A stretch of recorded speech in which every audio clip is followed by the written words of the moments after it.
Red Light Special, right here. I'm Dawn Reese, and I'm here with another film director, and you are? I'm Sean Lynch, producer of the feature film I Am the Bluebird. I Am the Bluebird. Tell me about your film. It is the story of Ethan Galloway, who searches to uncover the truth behind an illegal medical operation that was performed on him by his own father. Wow. Now, how did you come up with that? We actually, the original script was a family drama that we wrote back in 2006. Okay. And then at that same time, the co-writer and director read a newspaper article about how they're using computer chips to replace cognitive functioning in amputees and stuff like that. And the idea that type of technology was readily available was absolutely overpowering. Wow. And we incorporated that into the script, and it just kind of went from there. Wow. And how long have you been a film director? I've been working steadily since about 2005. So, as both a producer and a full-time actor. So. Wow, and an actor. Now, what have you done as an actor? My first ever. That means royalty is coming. Not a problem. My first ever role was in a movie called We Are Marshall. Okay. That was shot in Atlanta. Since then, I've done I had a speaking role in One Missed Call. Okay. And Van Wilder 3, Road Trip 2, and I just recently booked a movie called The Blind Side. Nice. Now, do you have an agent or manager yourself? I do. I'm represented by People Store in Atlanta, Georgia.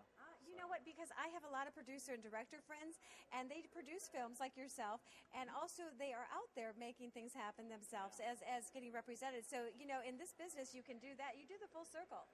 We try to. And the best way to get work is to create work. That's exactly right. So that's kind of been our entire mentality all along. That's awesome.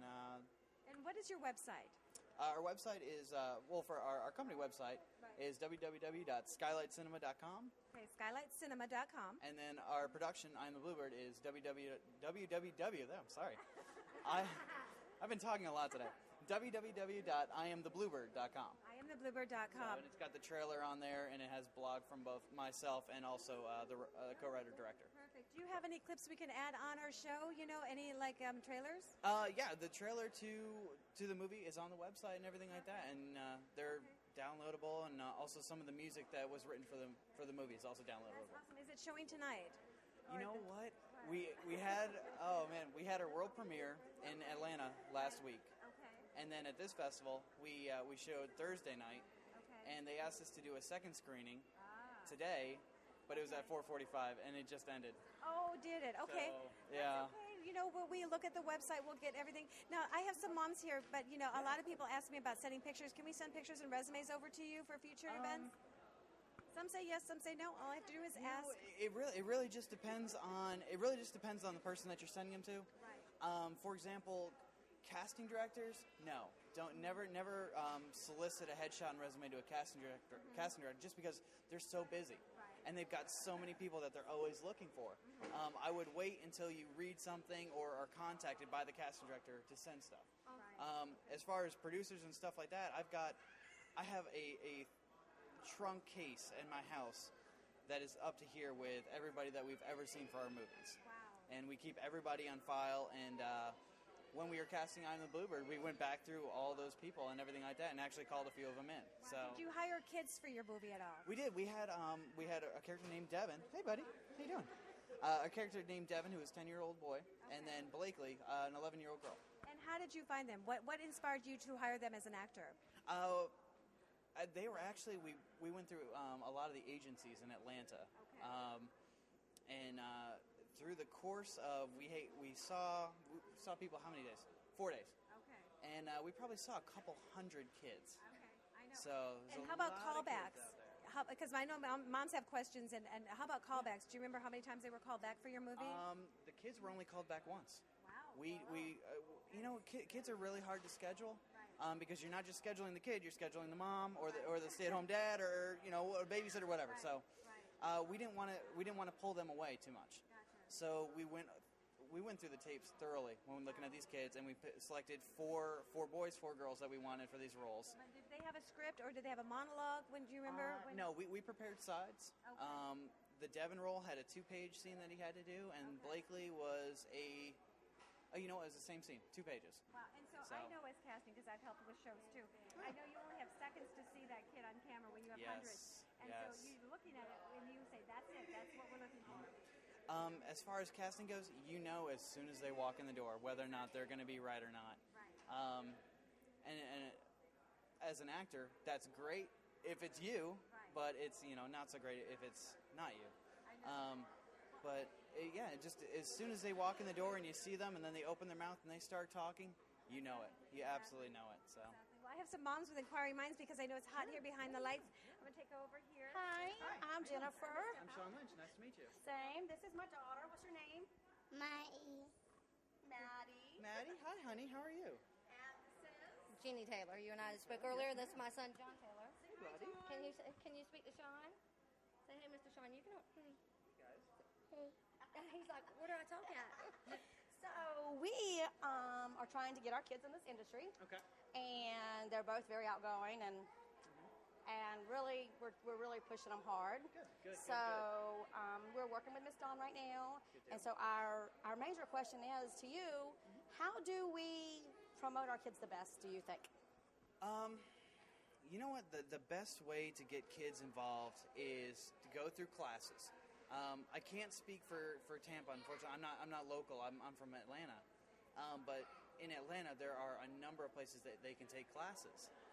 And that's one way to do it, because a lot of those people that run those classes have been working for years and years and years and have contacts. Also, there's a lot of agencies out there. For example, my agency, People Store, they have a division for kids called Hot Shot Kids, where they only take kids ages 3 to 12, I think. And for that, basically, it's in Atlanta. Okay. But the great thing about People Store is they also represent people in other states and everything like that. It's it's a Southeast agency. So yeah, you just send in a picture, contact info, and everything like that. I'm sure these guys will have headshots and resumes and stuff like that, and just mail it in. And hi. Can you tell Mr. Sean hi? Hi. Just submit a headshot and resume and everything like that, and they call them in to a cold read. So, what about the scamming? We have bigger issues with the scamming in Florida. There's, for every one true agent we find 10 that are not. Absolutely. There's and as an actor, I've been sent all this unsolicited mail. You'll become a star and all that stuff. No, there are. She's very friendly. Aw, very cute too. She's hoping you'll protect her. Oh, definitely. The biggest thing about agencies is word of mouth. As you meet more people in the industry, people can direct you which agencies to go with and everything like that. And that's the biggest thing. Also, if your kids are taking classes and everything like that, those people that are teaching those classes will know which agencies to go with. As far as online agencies and, I wouldn't... Oh, this is good. This is great. I love this. As far as like online agencies and everything like that, they're just not trustworthy, especially if they're asking you to pay money up front. Absolutely. If they're asking you to pay money up front, never do Okay. it. Well, So. what is your take, or how would you advise the parents regarding extra work? Would that be a good place to start if your Yes. child does not have any Absolutely. experience? Okay, Absolutely. great. Extra work is great because it'll get them on set and it'll get them accustomed to the long days and everything like that. And you never know. In the movie Where Are Marshall, there were a number of extras that were bumped up to speaking roles. That's what I You wanted never to know. know. They could be picked. For example, Matthew McConaughey's kids in the movie. Oh, great. The girl that played his daughter was the daughter in my movie. Wow. So her name is Ellie Zellers. Okay. So you never know when you're going to find the next great star, and it might turn out to be as an extra. Absolutely. Fantastic. So. I guess my other question would be, how often would you advise a parent to submit? If you submit to an agency and you do not hear back from that agency, it's, in my opinion, I would say it's not that they're not interested, but maybe not at that time. Not at that time, yeah. Exactly. So before you were to get an agency upset, or how often would you say submit your child to an agency? I think the best way to go is every 3 months. Every 3 months. Every Okay. 3 months. Awesome. Agencies are very fickle, especially with kids, because they could be looking for a specific type at that time. Like they may have Wait. They may have 12 6-year-old boys, Okay. but they need 7-year-old boys. So it just really, It really depends, but every 3 months is a good way to go. Hey, buddy.